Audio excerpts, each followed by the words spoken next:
Pemprov Bali sedang menyiapkan pemeriksaan cepat atau rapid test untuk mempercepat proses deteksi orang yang terindikasi terjangkit penyakit COVID-19.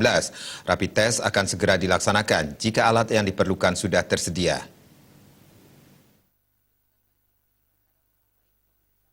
Menurut Kepala Dinas Kesehatan Provinsi Bali Dr. Ketut Suarjaya, sesuai dengan arahan Presiden Jokowi, pihaknya sedang menyiapkan sarana pemeriksaan cepat atau rapid test untuk bisa mendeteksi lebih cepat kasus-kasus yang mengarah kepada COVID-19.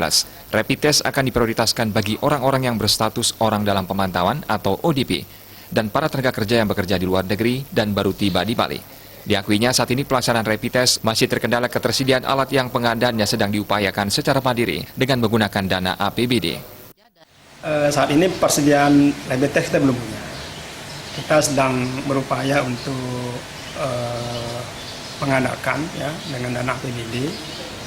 Ya, di awal mungkin sekitar 4.000 rapid test kita akan adakan. Tetapi persoalannya adalah yang menjual ini juga persediaannya habis semua.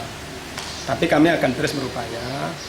Ya mudah-mudahan bisa dapat lebih cepat ya, sehingga deteksi dini dan screening khususnya kasus-kasus yang mungkin memerlukan ya jadi diagnosis lebih cepat kita lakukan dengan rapid test ini. Di samping menyiapkan rapid test, saat ini Dinas Kesehatan Provinsi Bali juga tengah menyiapkan laboratorium untuk pemeriksaan PCR tes real time. Dengan alat ini pemeriksaan yang akurat bisa dilakukan di Bali dan tidak perlu lagi harus menunggu lama dengan mengirim sampel ke Jakarta. Eka Hyana